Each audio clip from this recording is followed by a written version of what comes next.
ಮಹಿಳಾ ಮತ್ತು ಮಕ್ಕಳ ಕಲ್ಯಾಣ ಸಚಿವೆ ಲಕ್ಷ್ಮೀ ಹೆಬ್ಬಾಳ್ಕರ್ ತೆರಳುತ್ತಾ ಇದ್ದಂಥ ಕಾರ್ ಅಪಘಾತಕ್ಕೀಡಾಗಿದೆ.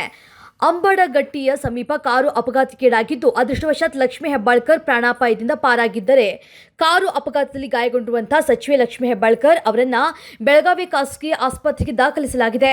ಲಕ್ಷ್ಮೀ ಹೆಬ್ಬಾಳ್ಕರ್ ಅವರಿಗೆ ಚಿಕಿತ್ಸೆ ನೀಡುತ್ತಾ ಇರುವಂತಹ ವೈದ್ಯ ಮಾತನಾಡಿ, ಲಕ್ಷ್ಮೀ ಹೆಬ್ಬಾಳ್ಕರ್ ಅವರ ಬೆನ್ನಿನ L1 ಮತ್ತು L4 ಮೂಳೆ ಮುರಿತವಾಗಿದೆ. ಕುತ್ತಿಗೆಗೆ ಪೆಟ್ಟು ಬಿದ್ದಿದೆ.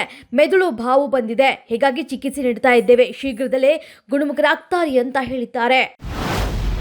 ಎಲ್ಲ ಪಕ್ಷದ ಶಾಸಕರಿಗೆ ಮುಖ್ಯಮಂತ್ರಿ ಸಿದ್ದರಾಮಯ್ಯ ಅವರು ಮಕರ ಸಂಕ್ರಾಂತಿಗೆ ಬಂಪರ್ ಗಿಫ್ಟ್ ನೀಡಿದ್ದಾರೆ. ಬೆಳಗಾವಿಯಲ್ಲಿ ನಡೆದಂತಹ ಚಳಿಗಾಲದ ವಿಧಾನ ಮಂಡಲದ ಅಧಿವೇಶನದಲ್ಲಿ ಶಾಸಕರಿಗೆ ಅನುದಾನ ಬಿಡುಗಡೆಯ ಬಗ್ಗೆ ಬಿಜೆಪಿಯ ನಾಯಕರು ಅಸಮಾಧಾನವನ್ನು ವ್ಯಕ್ತಪಡಿಸಿದರು. ಮುಖ್ಯಮಂತ್ರಿ ಸಿದ್ದರಾಮಯ್ಯ ನೇತೃತ್ವದಲ್ಲಿ ನಡೆದಂತಹ ಸಿಎಲ್ಪಿ ಸಭೆಯಲ್ಲಿ ಶಾಸಕರಿಗೆ ಅನುದಾನವನ್ನು ನೀಡೋದಕ್ಕೆ ಘೋಷಣೆಯನ್ನ ಮಾಡಿದ್ದಾರೆ. ಎಲ್ಲ ಪಕ್ಷದ ಶಾಸಕರಿಗೂ ತಲಾ 10 ಕೋಟಿ ರೂಪಾಯಿ ಅನುದಾನವನ್ನು ನೀಡಿದ್ದೇವೆ.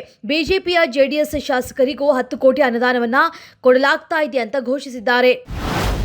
6 ವರ್ಷದ ಬಾಲಿಕೆಯ ಮೇಲೆ ಅತ್ಯಾಚಾರವೆಸಗಿ ಹತ್ಯೆ ಮಾಡುವಂತಹ ಪೈಶಾಚಿಕ ಕೃತ್ಯ ಬೆಂಗಳೂರಿನ ರಾಮಮೂರ್ತಿ ನಗರದ ಹೊಯ್ಸಳ ನಗರದಲ್ಲಿ ನಡೆದಿದೆ.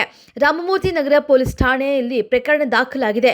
ಬಿಹಾರ್ ಮೂಲದ ಅಭಿಷೇಕ್ ಕುಮಾರ್ 25 ವರ್ಷ ವಯಸ್ಸಿನ ವ್ಯಕ್ತಿ ಅತ್ಯಾಚಾರ ಎಸಗಿರುವಂತಹ ಆರೋಪಿ. ಸೋಮವಾರ ರಾತ್ರಿ 7:30 ಸುಮಾರಿಗೆ ಘಟನೆ ನಡೆದಿದೆ. ಸೋಮವಾರ ಬಾಲಿಕೆಯ ಪೋಷಕರು ಗಾರೆ ಕೆಲಸಕ್ಕೆ ಹೋಗಿದ್ರು. ಈ ಹಿನ್ನೆಲೆಯಲ್ಲಿ ಮನೆಯಲ್ಲಿ ಯಾರೂ ಇರಲಿಲ್ಲ. ಈ ವೇಳೆ ಮನೆಗೆ ಬಂದಂತಹ ಅಭಿಷೇಕ್ ಬಾಲಕಿಯನ್ನ ಪುಸ್ಲಾಯಿಸಿ ಕರೆದೊಯ್ದಿದ್ದಾನೆ. ಬಳಿಕ ಬಾಲಿಕೆ ಮೇಲೆ ಅತ್ಯಾಚಾರವೆಸಗಿದ್ದಾನೆ. ಬಾರ್ಡರ್ ಗವಾಸ್ಕರ್ ಟ್ರೋಫಿ ಸರಣಿಯಲ್ಲಿ ಆಸ್ಟ್ರೇಲಿಯಾ ವಿರುದ್ಧದ ಟೆಸ್ಟ್ ಕ್ರಿಕೆಟ್ ಪದಾರ್ಪಣೆ ಮಾಡಿ ಚೊಚ್ಚಲ ಸರಣಿಯಲ್ಲೇ ಶತಕ ಸಿಡಿಸಿದಂಥ ಭಾರತ ಕ್ರಿಕೆಟ್ ತಂಡದ ಉದಯೋನ್ಮುಖ ಕ್ರಿಕೆಟಿಗ ನಿತೀಶ್ ಕುಮಾರ್ ರೆಡ್ಡಿ ತಿಮ್ಮಪ್ಪನಿಗೆ ಕಠಿಣ ಹರಕೆ ತೀರಿಸಿದ್ದಾರೆ.